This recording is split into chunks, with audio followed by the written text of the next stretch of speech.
Bonjour mesdames et messieurs, bienvenue dans cette nouvelle vidéo, c'est Scorving Game. Aujourd'hui, en premier lieu, je vais vous présenter Nifly, mon petit nifleur, qui sera un acolyte, on va dire, sur mes vidéos Harry Potter. Et le sujet de cette vidéo, ça va pas être Nifly, je sais c'est hyper original comme nom, mais ça va être ce livre, en fait.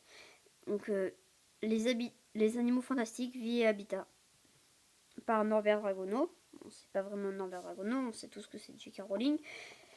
Mais je vais vous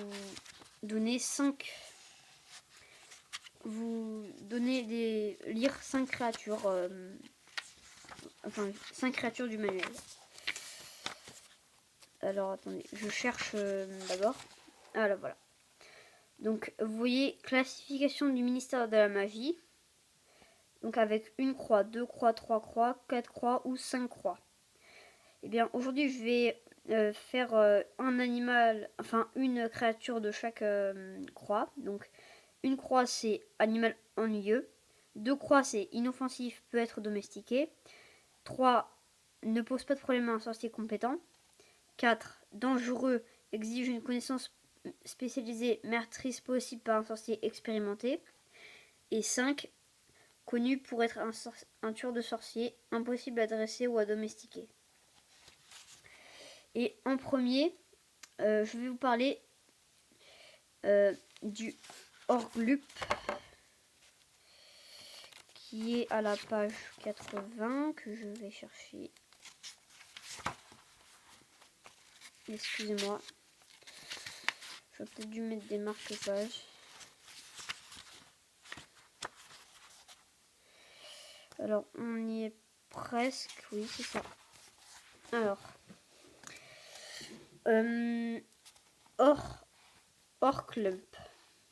Orglup. Une croix. Originaire de la Scandinavie, le Orklump s'est répandu dans tout le nord de l'Europe. Il ressemble à un champignon rose et charnu, parsemé de quelques poils durs et noirs. Doué d'une faculté de reproduction prodigieuse, le Orklump peut aujourd'hui recouvrir un jardin de taille moyenne en quelques jours. En guise de racines, il déploie des tentacules musculeux qui fouillent le sol à la recherche des vers de terre. Le Orklump est le mets préféré des gnomes, mais c'est son seul usage connu. Donc vous voyez que apparemment le Orglup, il sert aux sorciers seulement à chasser les gnomes. Ah non, c'est les gnomes qui aiment le manger. Donc peut-être mettre pour les sorciers qui ont des gnomes chez eux, mettre des Orklump dans le champ d'à côté pour les entraîner plus loin. Voilà, c'est tout pour cet animal. Ensuite, nous allons voir la goule. Donc la goule des Weasley. C'est pour ça que j'ai voulu la faire. Non, c'est pas ce gros singe. On est page 77. Voilà. Alors, goule. Classification MDLM, 2 croix. Ok. La goule, bien que très laide, n'est pas une créature particulièrement dangereuse. Elle ressemble à une sorte d'ogre crasseux ou dents proéminentes et habite généralement dans les greniers et les granges des sorciers où elle se nourrit d'araignées et de papillons de nuit. Elle pousse des gémissements et lance parfois des objets un peu partout, mais étant très simple d'esprit, elle se contentera au pire d'émettre quelques grognements inquiétants si quelqu'un croise son chemin. Il existe au département de contrôle et de régulation des créatures magiques une brigade spéciale chargée de débarrasser de leur goule les maisons rachetées par des moldus. Mais dans les familles de sorciers, la goule devient un simple sujet de conversation et parfois même un animal de compagnie. Donc vous voyez qu'une goule, par rapport à celle des Weasley, elle est plutôt sympa. Enfin, ça peut être très sympa. Ils n'ont pas trop de chance, les Weasley. Ensuite, excusez-moi, nous aurons le Farfadet. Voilà, donc on va étudier le Farfadet. Voilà, le Farfadet.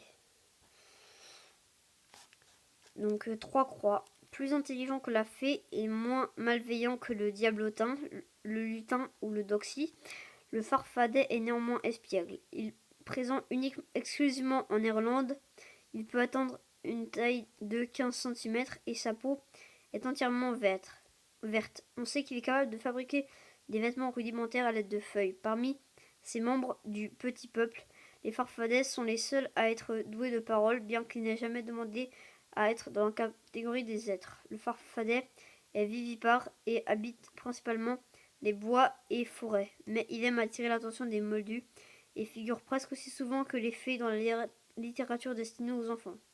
Les farfadets ont la faculté de produire une substance semblable à de l'or, mais qui, à leur grand amusement, disparaît quelques heures plus tard. Le régime alimentaire se compose de feuilles et, à notre connaissance, ils n'ont jamais causé préjudice durable à des humains en dépit de leur réputation de farceurs.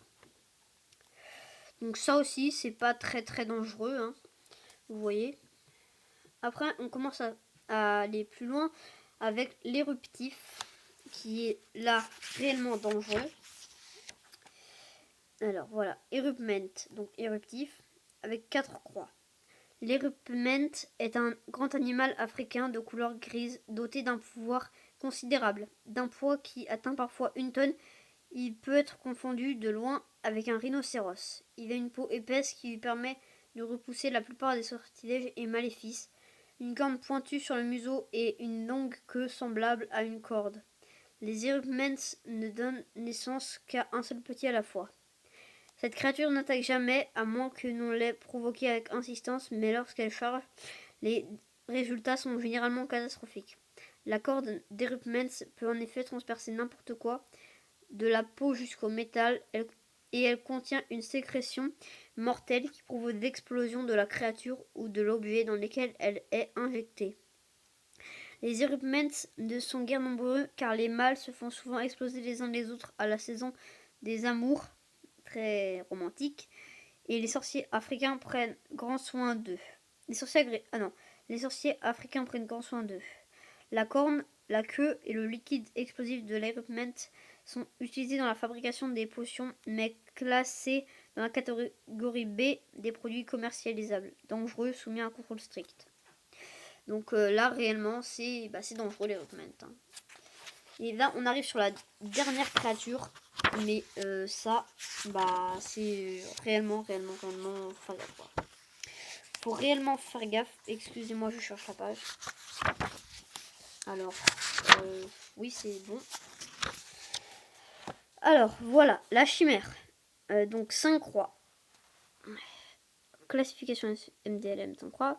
Voilà, la chimère est un monstre grec très rare, doté d'une tête de lion, d'un corps de chèvre et d'une queue de dragon. Cruelle et assoiffée de sang, la chimère est extrêmement dangereuse.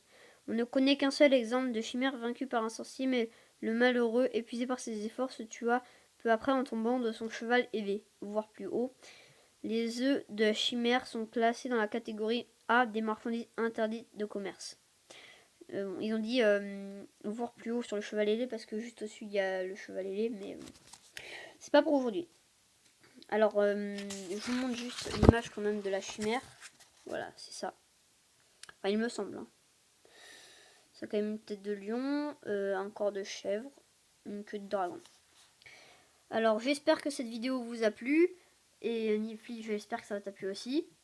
Donc, n'hésitez pas à mettre un pouce bleu, à vous abonner. Et à bientôt pour une nouvelle vidéo.